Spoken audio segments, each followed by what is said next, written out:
네, 9월 4일 월요일에 인사드립니다. 생방송 TV블로그 꼼지락의 박지현입니다. 바로 어제였죠. 9월 3일 방송의 날에 맞아서 저희 TV블로그 꼼지락 특집을 준비해봤는데요. 바로 진짜 지상파 방송 온에어입니다. 오늘도 여러분과 함께할 세 분의 패널 소개해드려야죠. 먼저 김남훈 작가님, 김원식 문화평론가님, 김기태 호남대 신방과 교수님 나오셨습니다. 반갑습니다. 반갑습니다.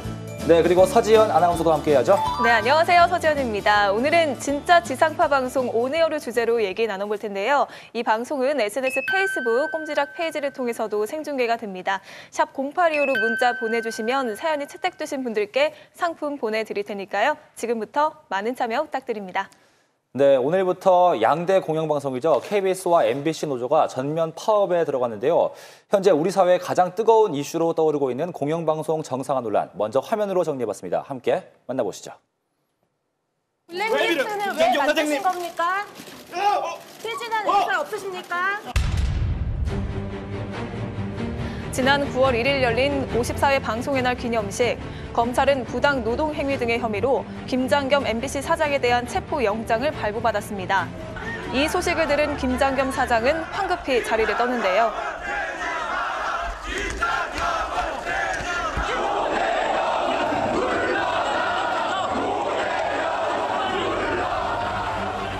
기념식에 참석한 KBS 고대영 사장도 퇴진하라는 항의를 받으며 도망치듯 행사장을 떠났습니다. 한편 언론노조 소속 MBC, KBS 노조와 구성원들은 오늘부터 경영진 퇴진과 공영방송 정상화를 요구하며 전면 파업에 돌입했습니다.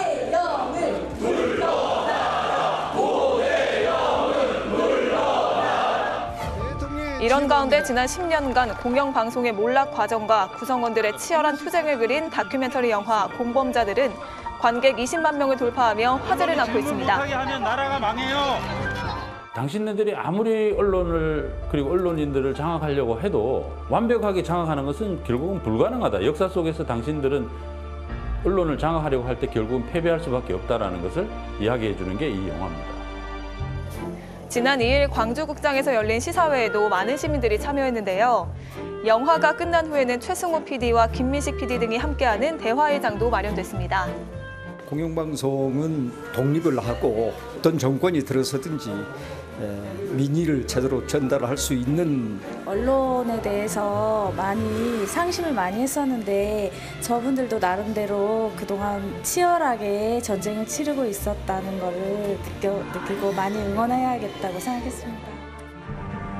문재인 대통령 또한 방송개혁 의지를 분명히 하고 나섰습니다. 공영방송은 독립성과 공공성이 무너져 신뢰가 땅에 떨어진 지 오래입니다.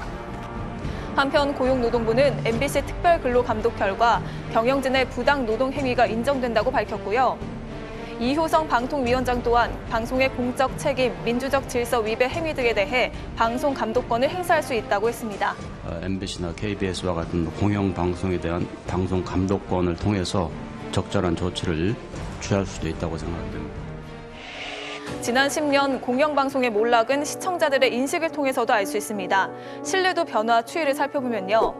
2007년 한겨레, KBS, YTN, 경향, MBC 순이었던 게 2016년에는 JTBC, 한겨레, 경향, YTN, 중앙일보 순으로 바뀌었습니다. 10년 만에 양대 공영방송 MBC와 KBS는 아예 순위권 밖으로 밀려난 겁니다. 이 같은 몰락은 이명박 대통령 취임 후부터 시작됐습니다. 2008년 정부는 세무조사와 감사원 감사를 통해 노무현 정권이 임명한 KBS 정현주 사장을 해임시켰고 MBC는 PD수첩 광우병 편에 대해 사과 방송을 지시하며 엄기영 사장을 전격 해임시켰습니다. YTN은 대선 캠프 출신 구본홍 씨를 사장으로 임명해 노조의 강력한 반발에 부딪혔는데요. 저희만 해고당한 게 아니라 대한민국 언론이 해고당한 거라고 생각해요. 뭐 저희가 대단해서 저희가 겪은 사건을 이렇게 상징화하려는 것이 아니라서. KBS, MBC, YTN 노조는 사상 초유 동시 파업 및 170일간의 최장 파업을 벌였습니다. 정권의 아바타 김재철은 퇴진하라. 대한민국의 박근혜 정부 들어서 방송장악 의제는 더욱 노골화됐습니다. 조급증에 걸린 우리 사회가 왜 잠수부를 빨리 투입하지 않느냐며 글을 떠민 건 아닌지 생각해 봐야 할 대목입니다. 뉴라이트 성향 이인호 교수를 KBS 이사장으로 임명했고 MBC 사장을 선임하는 박문진 이사들 또한 김종국, 안광환, 김장겸 사장을 차례대로 임명하며 정권과 코드를 맞췄는데요. 장기 파업에 참여한 조합원 100명 이상을 징계나 교육, 전보 등으로 내쫓았습니다. 그들이 떠난 자리엔 경영진 입맛에 맞는 이들로 채워졌습니다. 계속해서 섭외가 들어오는데도 방송을 하지 못하고 벽만 보고 있다 떠나야 했던 저의 동기 김소영 아나운서. 저같이 2012년 MBC 170일 파업을 이끌었던 집행부가 조합원들에게 가지고 있는 어떤 그 미안함이 있어요. 저는 그 미안함을 갚을 수 있는 기회가 이번에 이제 2017년에 5년 만에 왔다고 생각합니다. 또한 EBS와 YTN 사장 인사에 비선 실세 최순실 씨가 개입했다는 의혹이 잇따라 제기되는데요. MBC와 KBS, YTN은 세월호 참사, 최순실 게이트, 탄핵 심판, 19대 대선 등 굵직한 현안이 있을 때마다 공정성 시비에 휘말렸습니다. 최근엔 경영진의 부당한 지시를 증명할 증언과 증거도 속속히 공개되고 있는데요. 가리키는 진실은 보지 않고 정치적 판단이 우선이었습니다. 최순실 국정농단 사건의 취재를 막았던 그 논리가 다시 등장했습니다.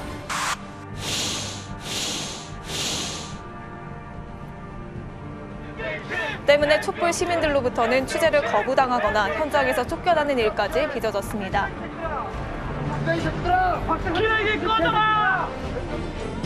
하지만 친박 세력들은 MBC 응원 집회로 대응했는데요. 보수 세력의 지지를 등에 업은 김장겸 사장은 이념과 진영 대결로 문제를 확대시키고 있습니다. 정치 권력과 언론 노조가 손을 맞잡고 MBC를 또 노영 방송사로 만들려 한다는 건데요. 홍준표 자유한국당 대표 역시 방송법 개정 등을 문재인 정부의 방송 장악 음모로 규정했습니다. 하지만 당사자들의 생각은 다릅니다. 공영방송 정상화 투쟁은 민주주의 기본 또는 상식의 문제라고 반박합니다. KBS, MBC 내의 언론인들이 언론 자유를 누리면서 제대로 된 방송을 할 때 말하자면 저는 한국 언론의 스탠다드, 기준이 그만큼 올라갈 거라고 생각해요. 이 기준이 이렇게 올라가면 나머지 언론들도 다 영향을 받을 수밖에 없습니다. 그것이 한국의 언론 자유를 비합적으로 발전시킬 거라고 저는 생각을 합니다. 네, 이 공영방송 정상화 논란의 핵심은요, 이 무엇보다 지난 정부에 임명됐던 경영진들에 대한 국민들의 평가가 아닐까 싶은데요. 지연 씨가 이 논란에 대한 각계각층의 입장을 정리했다고요? 네, 그렇습니다. 먼저 시민들의 경우 이 파업에 대한 지지가 유례없이 뜨겁습니다. 여론조사 결과를 좀 보면요. KBS와 MBC가 박근혜 정부 4년 동안 공영방송으로서의 역할에 충실했다고 보느냐 하는 질문에 응답자의 74%가 충실하지 못했다 이렇게 답을 했고요. KBS, MBC 사장과 이사진의 거취 문제를 묻는 질문에는 응답자의 67%가 퇴진해야 한다 이렇게 답을 했습니다. 또 언론학자들도 공영방송 정상화 목소리에 힘을 보태고 있는데요. 미디어 공공성 포럼은 성명서 발표를 통해서 이명박 박근혜 정권 동안 공영방송은 정치적으로는 집권 세력의 목소리만을 전달하는 나팔수, 경제적으로는 대기업 중심의 상업적 광고를 전달하는 광고 매체로 전락했다 이렇게 발표를 했습니다. 또 무한도전의 김태호 PD는요.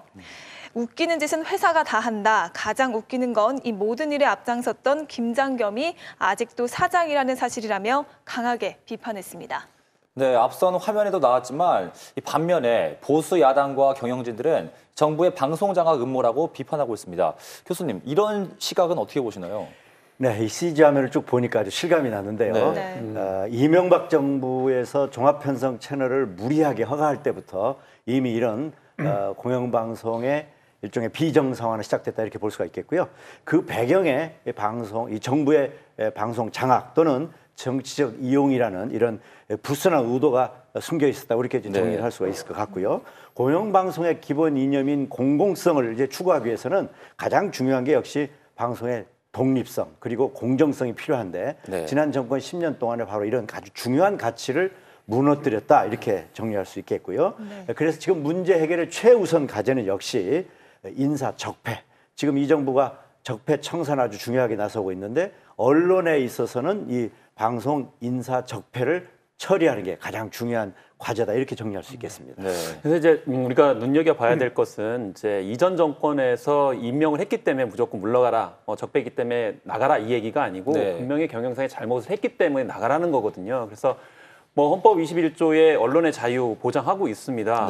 그리고 뭐 여러 가지 어떤 그 문제가 있었을 때 쟁의를 할 수 있게 했고요. 근데 그런 점에 관련돼서 굉장히 언론 검열과 통제를 많이 했었고 또 민주주의 원칙에 따라서 의견 수렴을 하지 못한 그런 분명한 죄과가 있거든요. 무엇보다도 그런 과정 속에서 국민의 알 권리가 침해가 됐습니다. 알 권리라는 건 다른 문제가 아니고 국민의 생명과도 연관이 됐었거든요. 특히 세월호와 관련돼가지고 제대로 보도를 하지 못했기 때문에 많은 학생들을 구할 수 있었음에도 불구하고 구하지 못했거든요. 또 대통령 7시간 동안 사라졌는데도 그걸 보도하지 않았기 때문에 그런 점에 관련돼서 책임을 져야 된다는 거고 또 국정농단에 관련돼서도 제대로 보도를 하지 못했기 때문에 헌정질서가 문란해졌기 때문에 그런 전반적인 과정에서 잘못한 것을 책임지고 물러가라는 것이기 때문에 이전 정권의 적폐다 해서 무조건 나가라는 것은 아니라는 점 그렇기 때문에 방송 장악 음모는 아니라는 점을 분명히 할 필요가 있습니다.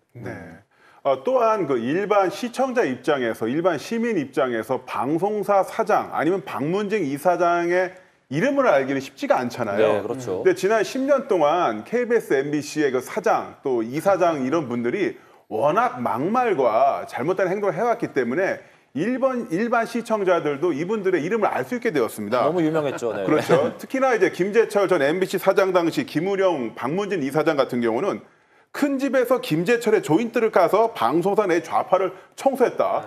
이런 발언을 하기도 했었고요.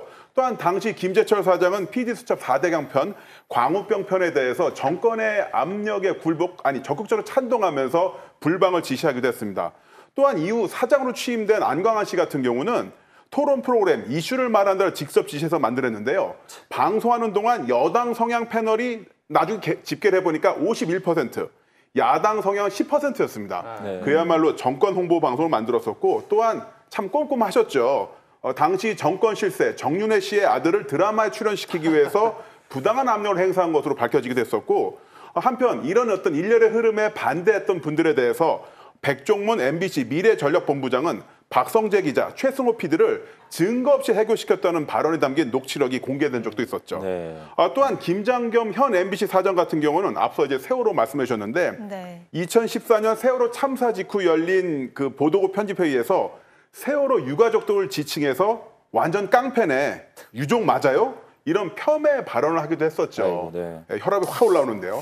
자, 이제 KBS로 넘어가 보면 여기도 화려합니다. 화려한데 일단 뭐 KBS의 이인호 이사장과 박문진, 고용주 이사장도 이 못지않게 막말 패러디를 했습니다. 이인호 이사장 같은 경우는 뉴라이트 성향이자 극우 인사로 알려져 있는데 김구는 대한민국의 건국 공로자가 아니다 이야기해서 화제가 됐었고요. 고용주 이사장 같은 경우는 문재인은 공산주의자라는 주장을 대통령이 된 지금도 굽히지 않고 있습니다. 제가 한 말씀 드릴게요. 고용주 이사장님 같은 경우는 공안검사 출신입니다. 영화 변호인의 그 실제 모델인 불임 사건에서 공안검사로서 간첩을 잡았던 분인데 현재 수장이 공산주의자라면 그 밑에서 어떻게 일을 할 수가 있습니까? 나오셔야죠. 정말 이렇게 정치 편향성 공방이 이어지는 가운데요. SNS에는 2008년 KBS 정연주 사장 소환 당시 홍준표 자유한국당 대표가 했던 발언과 최근에 MBC 김장겸 사장 체포영장 발부 이후의 발언이 서로 비교가 되면서 화제가 되고 있는데요. 보시면요. 2008년에는 소환장을 2-3번 발부했으면 다음엔 법에 따라 체포영장이 발부돼야 한다. 이렇게 말한 반면 2017년에는 이러다 나라 망하겠다. 모든 걸 걸고 투쟁하겠다. 이렇게 비판을 했습니다. 자, 그렇다면 회사로부터 좌편향, 노영 방송을 주도했다고 지목을 받고 있는 MBC 최승호 PD와 김민식 PD 그리고 이상호 기자는 어떤 입장인지 함께 보실까요? 정연주 사장은 그 당시에 KBS 내부 구성원들로부터 뭐 나가달라든지 당신이 KBS를 망쳤다든지 이런 평을 듣던 사람이 아니었습니다. 그때의 그 싸움은 정현주 사장이라는 사람을 쫓아내려고 하는 정권의 진짜 방송 장악 음모를 막기 위한 싸움이었고, 지금 싸우는 것은 그동안 9년 동안 그들이 장악했던 이 방송 장악을 끝내고자 하는 싸움이에요. DJ 정부 때는 카메라 출동, 그리고 노무현 정부 때는 뭐 미디어 비평이나 사실은 이런 프로가 있었어요. 그분들이 하는 현상적 잘못이 더 명백하거나 두드러지기 때문에 그러지 않는가 싶어요. 최소한 촛불혁명을 완수한 시민들은 누구한테 돈 받고 집회에 나가진 않았지 않습니까? 그러니까 방송이라 하면 사실은 그 방송을 가장 잘 만들 수 있는 사람들을 적재적소에 배치해서 하는 것이, 사실 이건 방송뿐만 아니라 모든 그 우리 사회의 일들이, 직장에서 일어나는 일들이 그러해야겠죠. 그런데 아나운서를 굳이 스케이트장 관리를 시킨다든지, 드라마 PD를 굳이 송출실에 뭐 주조 근무를 시킨다든지, 정말 폭력적으로, 폭압적으로 지난 5년간 일어났던 건데, 이것을 마치 정치적 프레임으로 뒤집어 씌워가지고 니들은 저기 노동조합이니까 이 좌측 뭐 진보적인 어떤 얘기를 가지고 회사의 경영에 대해서 얘기하는 게 아니냐. 그게 아니고요. 저희는 지극히 상식적인 얘기를 하는 것입니다.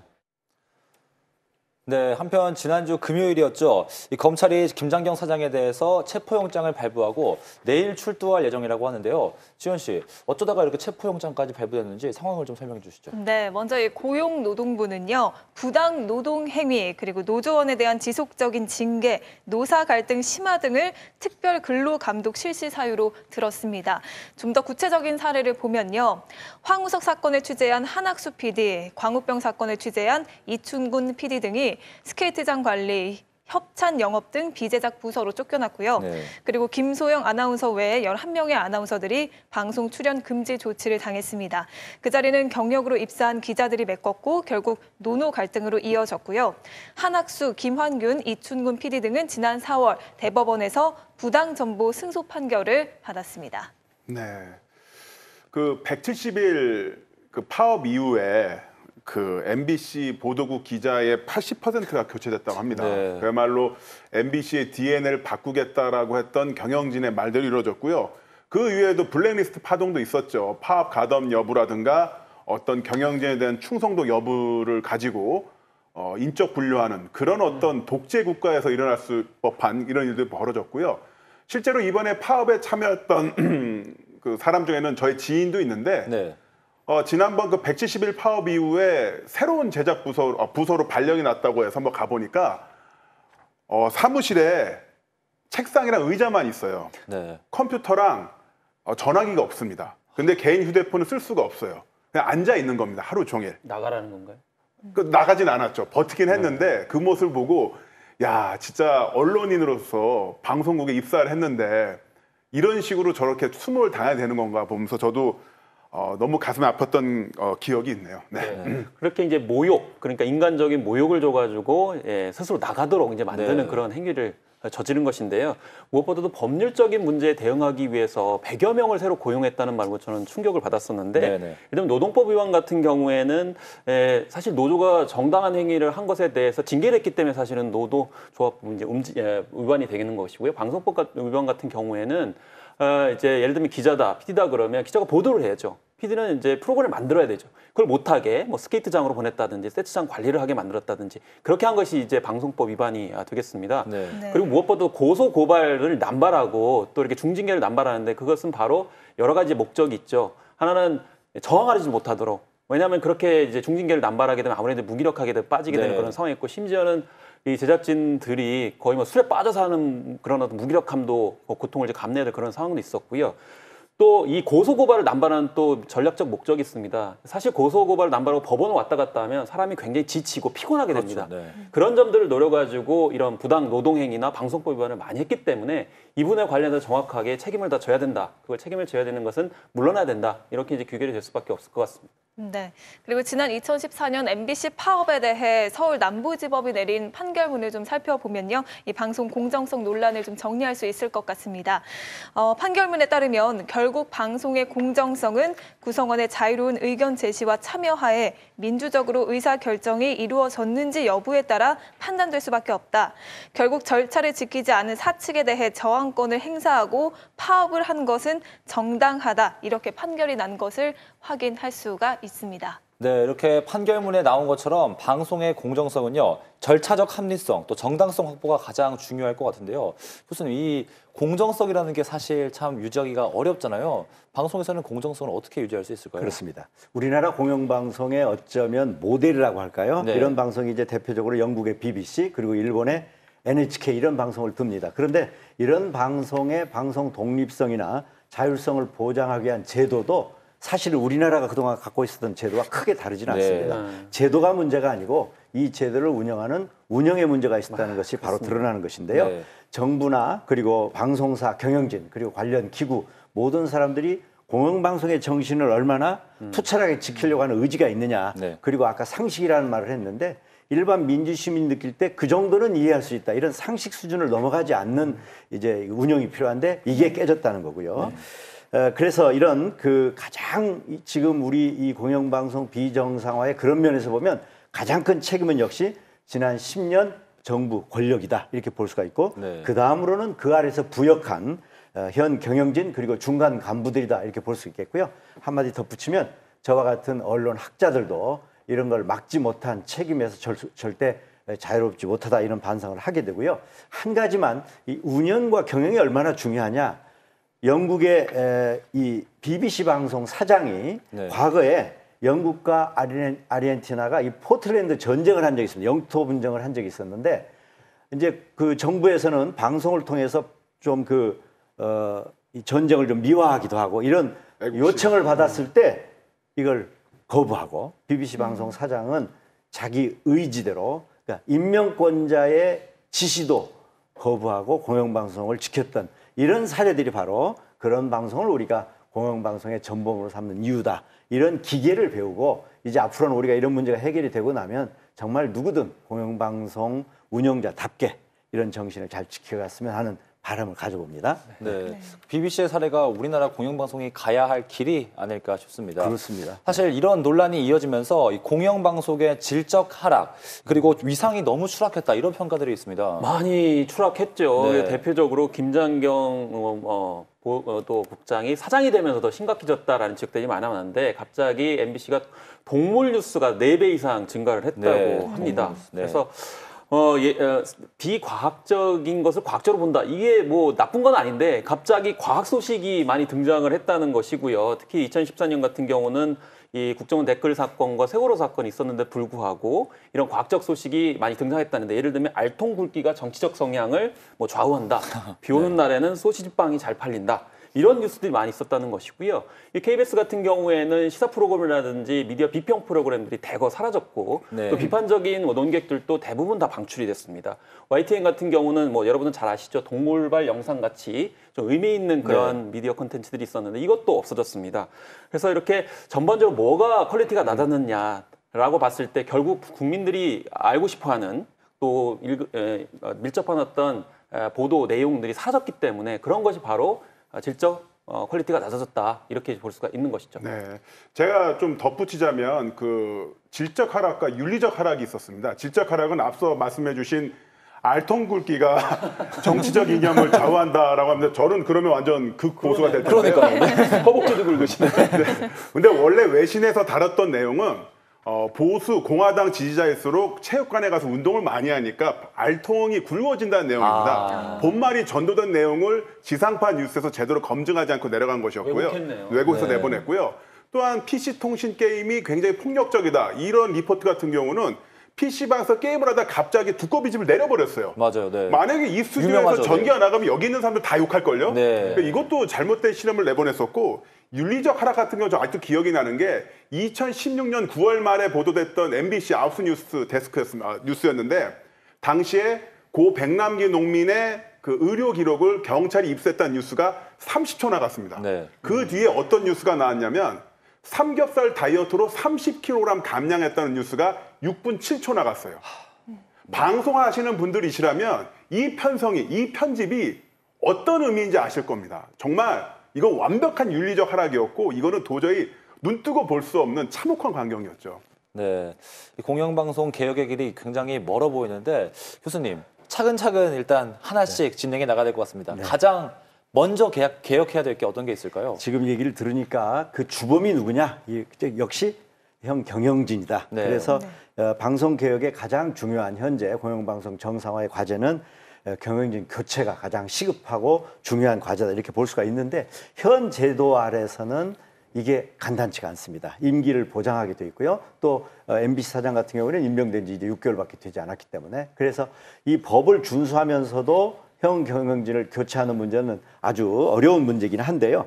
최근 이효성 방송통신위원장이 임면권을 갖고 있기 때문에 임명을 했으면 면직도 시킬 수 있다는 이제 근거를 얘기했습니다. 그래서 이것도 한번 면밀히 살펴봐야 할 문제고요. 무엇보다도 지금 총파업으로 싸우고 있는 노동자들이나 그리고 일반 시민들의 지지로 볼 때 자진 사퇴가 이루어지지 않을까 하는 기대를 갖게 되는데요.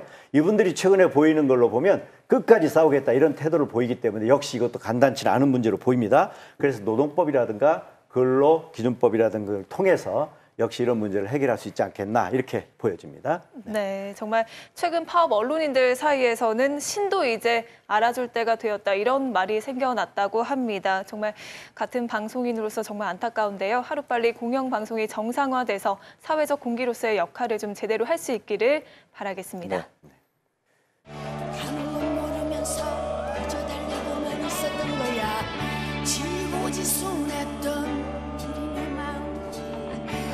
제가 오늘 이 자리에서 받은 감동 이제 복직해서 일로서 여러분들한테 보여드리도록 하겠습니다. 고맙습니다.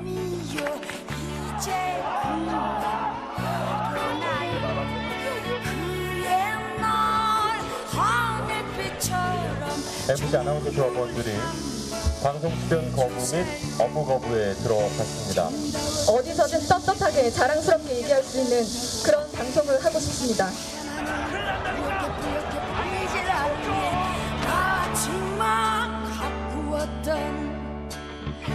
우리의 사랑도 그렇게 끝이 나는 건 아닌지 잠자는 하늘님이여 이제 그만 떠나요 그 옛날 하늘빛처럼 아니고 무엇입니까? 물러나라!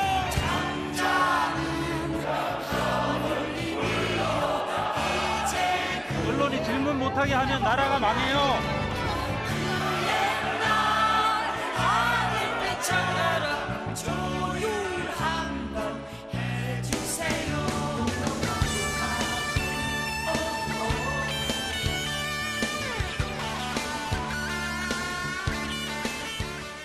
네, 바로 어제였죠. 방송의 날을 맞아 특집으로 마련된 TV블로그 꼼지락과 함께하고 계십니다. 오늘 얘기 나눠볼 두 번째 주제는요. 진짜 지역 민방 온에어입니다. 현재 지상파 방송은요. 이 공영방송과 지역 민방으로 이루어져 있는데요. 현재 지역 민방에 처해 있는 어려움과 그 대안은 무엇인지 먼저 화면으로 만나보시죠. 개국 22주년을 맞은 지역 민방, 한마디로 준공영 언론입니다. 소유를 하고 있다고 해서 소유주의 것이 아니에요. 왜냐하면 전파가 국민의 것이기 때문에 전세라든지 월세를 내고 사는 개념으로. 광고 수입을 공적 제도로 보장해주고 있기 때문인데요. 문제는 제 역할을 못한다는 겁니다. 국민의 목소리를 담는다든지 뭐 그런 것들이잖아요. 그죠? 제대로 그걸 담았던 적이 오히려 한 번도 없었어요. 지역민들도 비슷한 의견입니다. 안녕하세요. KBC 6개월차 신입 PD 노진실입니다. 저는 이제 KBC에 대한 생각을 시민들한테 물어보기 위해서 지금 이 자리에 나와 있는데요. 한번 여쭤보도록 하겠습니다. KBC에 대한 것 좀 여쭤보도록 인터뷰 잠깐이면 돼요. 잠깐이면. 헬로. KBC 아세요? 네, KBC 알죠. 많이 KBC 죄송해요. KBS는 알아요. 재밌게 만들고. SBS예요? KBC 방송국 아세요? 아니요. 저희가 볼 수 있는 프로그램이 그렇게 많지 않다고 생각해요. 네, 재미는 다른 데에 비해서 좀 떨어지는 것 같아서. KBS를 모르면 바보지. KBC. KBC? 아세요? 알지.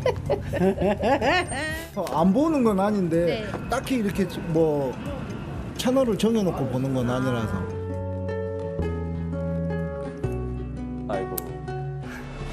그러니까 콘텐츠 경쟁력이 떨어진다는 건데요. 그 원인은 무엇일까요? 가장 큰 문제는 만성적 인력 부족. TV블로그 꼼지락의 경우 PD, 작가 등 총 18명이 전담 제작하고 있습니다. 하지만 동시간대 방영되는 SBS의 생방송 투데이는 총 58명이 제작하는데요. 약 3배 가까이 차이가 나는 겁니다. 실제 통계에 따르면 SBS의 경우 제작 인력이 1,129명 남짓인데요. KBC의 경우 10분의 1 수준인 108명에 불과합니다. 제작자 1인당 편성 분담 시간은 SBS 기자가 5.9분, KBC는 26.9분, SBS PD가 20.3분, KBC PD는 135.5분으로 3.5배에서 5배 더 많습니다. 제작비도 턱없이 적습니다. SBS의 직접 제작비가 연 약 2,845억 원인데 비해 KBC는 53억 원에 불과합니다. 게다가 방송 제작에 필요한 미술 세트, 음향, 조명, 특수 카메라 등 인프라도 매우 열악한데요. 너무 부족해요. 그러다 보니까 너무 많은 프로그램에 관여를 해가지고 정말 집중해서 좋은 아이템, 좋은 이 컨셉 이런 것들을 천착해서 볼 수 있는 시간적인 여유가 저는 없다고 생각이 됩니다. 이런 가운데 방송 시청률과 영향력이 급감하면서 전체 지상파의 위기도 가속화되고 있습니다. 전체 수익의 75%가량을 SBS와의 광고 결합 판매와 전파료 배분에 의존하는 지역 방송의 미래는 더욱 암담합니다. SBS와 맺은 광고 매출 배분 구조가 불평등하게 설계됐기 때문입니다. 협약에 따르면 직전 5년도 평균 매출 대비 97%만 넘으면 이의 제기를 못하는데요. 지역 MBC의 광고 매출 배분 비율과 비교했을 때 10%포인트 가량 낮습니다. 문제는 명확한 기준 없이 주먹구구식으로 배분액을 산출했다는 건데요. 증액을 요구하면 지역사회 합의가 우선이라며 협상을 미루고 있습니다. 실질적으로 지역 민영 방송사들에게 배분이 되어야 할 가상 광고나 간접 광고로 인한 광고 매출 수익 이런 것들이 지역 방송사들에게 제대로 배분되지 못한 실제로 중앙의 방송이 지역에 전파되기 위해서는 지역 민에게 전달해주는 지역 민방의 역할이 굉장히 중요한데 그런 부분에 대한 가중치도 함께 나는 고려가 돼야 된다 이렇게 봅니다. 게다가 권역 제한이 없는 지상파 방송 3사의 모바일 플랫폼 훅TV의 전국 정송이 허용된다면 지역 민방은 더욱 설 자리를 잃게 되는데요. 2021년까지 초고화질 UHD 방송 제작을 위해 170억 가까운 설비 투자를 해야 하는 형편이라 재정난이 더 가중될 것으로 보입니다. 최근에는 지역 케이블 TV 협회가 지역 SO의 복수 채널 확대를 추진하고 있어 큰 위협이 되고 있습니다. 공공적 측면에서 기여하는 바가 크기 때문에 그런 측면을 고려한 정책적인 지원, 제도적인 지원, 또 나아가서는 콘텐츠 제작하는 데 필요한 제작비의 지원 이런 부분들이 저는 있어야 된다고 생각을 합니다. 또 지역 방송들에게는 좀 과감한 세제 혜택 같은 것을 주어서 정말로 자생적으로 살아날 수 있는 어떤 그런 길을 좀 모색하는 것이 저는 굉장히 좋다고 이렇게 생각합니다. 지역방송 발전 지원 특별법을 보다 내실 있게 운영하려고 하는 일관성 있는 의지 필요하다고 생각합니다. 정부의 지원이 절실한 셈인데요. 지원을 요구하기에 앞서 공공성과 지역성을 충실히 구현해야 합니다. 특히 방송 외 사업 추진 과정에서 공익성과의 조화가 부족하고 지역민과의 소통이 미흡하다는 게 방통위 지적입니다. 공동체에서 필요한 것들에 대한 요구는 방송이 이렇게 적극적으로 반영을 하지 않고 자기 이해관계 쪽에 걸려있는 쪽을 지나치게 반영하는 거기에 대해서 이제 시민들이 자기들의 소외가 됐다라고 생각을 하고 있는. 특정한 어떤 기업의 이익을 대변하는 그런 대변인 노릇을 하고 있다라는 그 우려들이 사실은 아주 지금도 그 부분에서 벗어날 수 없고 앞으로도 이 부분에 대해서 가장 경계해야 될. 전문가들은 불미스러운 사건의 재발 방지를 위해선 소유와 경영을 엄격히 분리해야 한다고 말하는데요. 이는 지역 민방 내부 구성원들의 생각과도 같습니다. 전국 10개 지역 민방 구성원들을 대상으로 조사한 바에 따르면 응답자들은 소유와 경영의 분리가 잘 지켜지지 않는다고 했는데요. 이 때문에 60.8%가 제작 자율성을 부당하게 침해받고 있다고 답했습니다. 공정거래법 혹은 방송법령 등을 활용을 해서 아주 철저하게 제재해내는 장치가 필요합니다. 저 허가를 받을 때 소유와 경영 부분도 하나의 평가 요인으로 명확하게 해주는 것이 좋다고 이렇게 생각을 합니다. 내부 구성원들의 공공성을 확보하기 위한 자정 노력을 지속적으로 해야 되고, 또 하나 중요한 것은 이제 시민사회가 지역 민방을 지속적으로 들여다보고 내용을 파악하고 감시하고 때에 따른 지원하고. 위상과 영향력의 약화로 존폐의 갈림길에 선 지역 민방. 제도적 지원에 앞서 내부 구조적 모순을 해결해 지상파로서의 공적 책무를 다하는 게 생존의 최우선 과제입니다. 그리고 방송법령 등에 의해서 제작, 편성, 방송 이 부분의 자율성, 독립성 이것을 강력하게 확보해 주는 것, 이것이 지역방송상의 경쟁력을 높이는 방식이고, 방송의 그 보도에는 특별히 성역이 있을 수는 없습니다. 시청자들이 궁금해하고 또 기자들이 어떤 저널리즘에 입각해서 방송을 하면은 그것이 방송의 본연의 업무라고 이렇게 생각을 하는데요. 자본으로부터 이 구속받지 않는 그런 자유, 이런 자유가 바로 이 언론의 독립성 그리고 자주권을 지킨다고 저는 봅니다. 그걸 확보하는 것만이 이 언론이 공정한 방송으로서 지역민들의 신뢰성도 얻고 사랑을 받을 수 있다고 봅니다. 네, 이 지역 민방은요, 지상파 방송의 한 축이기도 하고요. 어떻게 보면 지역민들과 가장 가까운 방송이라고 볼 수도 있는데요. 사실 공영방송에 비해 관심이 많이 떨어지는 것도 사실입니다. 교수님께서는 KBC에서 옴부즈맨 프로그램을 1년 넘게 진행을 해오셨는데 진행하시면서 느낀 점도 굉장히 많을 것 같아요. 네, 앞에 그 자료화면에서 제작 환경의 열악함, 지역방송 이런 부분을 쭉 얘기하니까 상당히 좀 느낀 점이 많은데요. 이 지역 민방은 기본적으로 우리 사회가 전반적으로 중앙 집중적이고 또 중앙으로 몰려있는 이런 정치, 경제, 사회 모든 권력을 좀 분산하기 위한 아주 대표적인 이제 장치로 마련된 것인데, 지난 1년 동안 제가 방송을 진행하면서 또 KBC 여러 가지 코너들을 지켜보면서 느끼는 것은 우리가 갖고 있던 선입견에 비해서 알차고 지역성을 발휘하려고 하는 노력을 아주 잘 발휘한 프로그램들이 적지 않다. 네. 우리가 좀 찾아보면 그런 프로도 얼마든지 있다. 그리고 일부 직종의 경우는 중앙에 비해 조금 더 손색이 없는 이런 방송인들도 많다는 걸 느꼈고요. 다만 우리가 일반적으로 말하는 지역성이라는 말, 이걸 좀 깊이 성찰할 필요가 있겠다. 네. 그래서 우리 가까이 있는 소식을 많이 전하면 이게 지역성 있는 방송이냐, 이런 단순한 의미에서 좀 벗어나서 지역의 아젠다를 전국의 아젠다로, 그리고 또 전국의 아젠다를 지역 사람들로서는 어떻게 이해해야 될까, 이런 좀 생산적이고 진취적인 지역성 해석이 좀 필요하다, 이런 느낌을 받았습니다. 네. 저는 사실 지난 4월부터 꼼지락에 출연하게 되었을 때 새로운 가능성을 보고 사실 왔거든요. 왜냐하면 지금 공영방송 KBS, MBC가 엉망이 됐잖아요. 그런 면에서 권력에 대해 비판적인 소리를 할 수 있었기 때문에 저는 이명박 박근혜 전 대통령에 대해 쓴소리를 할 수 있어가지고 기쁜 마음으로 왔기 때문에 그런 면에서 봤을 때 새로운 가능성이었다. 지역 KBS나 MBC 자체도 사실 그런 부분을 잘 하지 못했었기 때문이고요. 또 자체 방송 프로그램만 봐도 아까 교수님께서 말씀하신 것처럼 새로운 시도라든지 또 짜임새 있는 프로그램 제작을 많이 하고 있습니다. 그래서 왜냐하면 뭐 방송 풍토가 지금 이제 종편이 생기면 너무 쉽게 시청률을 올리고 있는 상황이고요. 또 네. 공영방송 체제가 무너지게 되면서 공영성을 많이 잃어버렸기 때문에 오히려 뭐 끔지락과 같은 그런 프로그램들이 좀 더 공영성과 어떤 제작의 완성도를 높이고 있다 저는 생각이 들고요. 그래서 제가 이번에 한국 방송제작 심사위원으로 갔는데 참 안타까웠던 점이 이런 프로그램들이 제대로 평가받지 못하는 그런 환경이라는 것이 좀 안타까웠어요. 특히 무엇보다도 이 제작 여건 아까 비교해서 계속 말씀을 이제 그 그래프로 보여줬잖아요.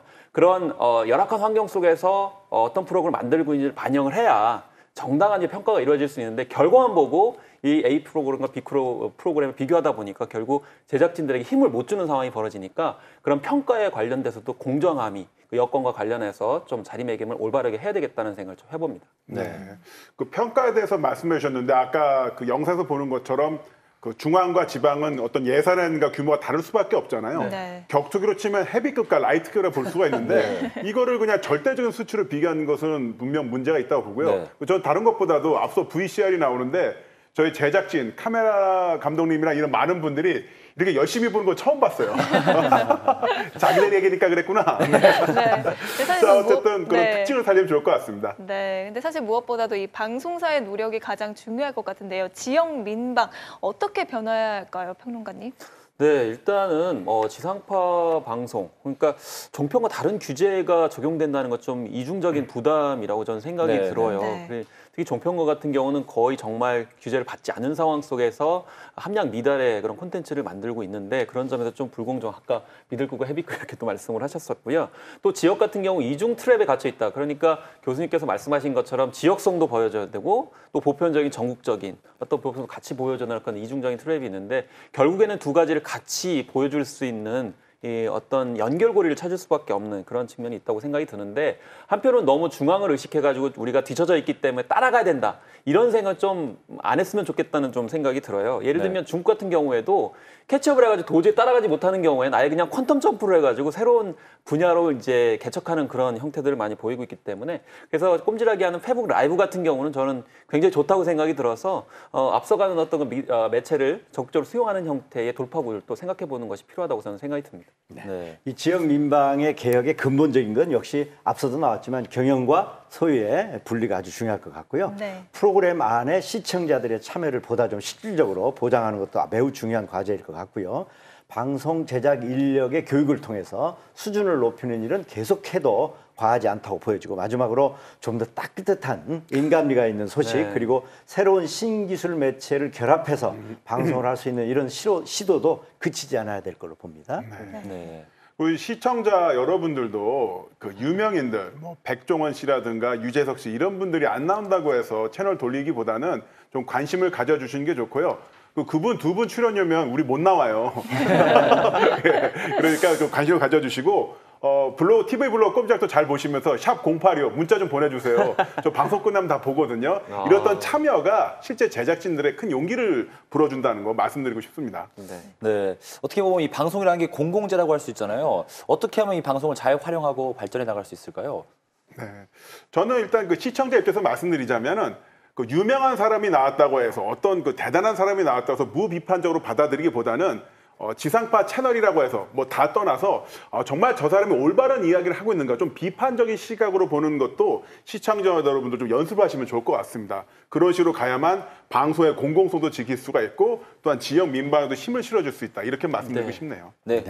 그 지나치게 지금 이제 무한 경쟁 시대가 되다 보니까 시청률이 높은 프로를 만들다 보면 과도한 상업적인 프로그램이라든가 흥미있는 거라면 무엇이든지 한다. 이런 무리한 방송이 많아지기 때문에 자본주의 사회의 폐해가 아주 극단적으로 묶여지지 않느냐 이런 비판도 있기 때문에 이런 걸 좀 주의해야 될 것 같고요. 마지막으로 시청자들이 방송 프로그램을 제대로 볼 수 있는 조금 전에 김남은 선생님도 얘기했지만 시청자들의 조금 능동적이고 주체적인 TV를 가려볼 줄 아는 이런 능력을 기르는 TV 미디어 리터러시 교육도 우리가 함께 관심을 가지면서 방송 발전에 기여해야 될 것 같습니다. 네, 오늘 방송이나 특집으로 이렇게 방송을 했는데요. 앞으로 좀 우리가 많이 방송에 좀 관심을 갖고 또 시청자 여러분들께서도 지켜보셨으면 좋겠습니다. 네, 저희는 그럼 여기서 이만 인사드리겠습니다. 내일 다시 찾아뵙겠습니다. 함께해 주신 여러분 고맙습니다. 인생이란 강물 위를 생방송 TV 블로그 꼼지락에 참여해주신 분께는 메가박스 상무점, 즉석 프리미엄 뷔페 델리하우스, 나주 중흥 골드 스파인 리조트, 가족사진 전문점 B&B 스튜디오에서 상품을 드립니다. 일어나 다시 한번 해보는 거야. 일어나 봄의 새싹들처럼 끝이 없는 말들 속에 나와 너는 지쳐가고 또 다른 행동으로 또 다른 말들로 스스로를 안심시키 사람이 많을수록 새로움은 점점 더 멀어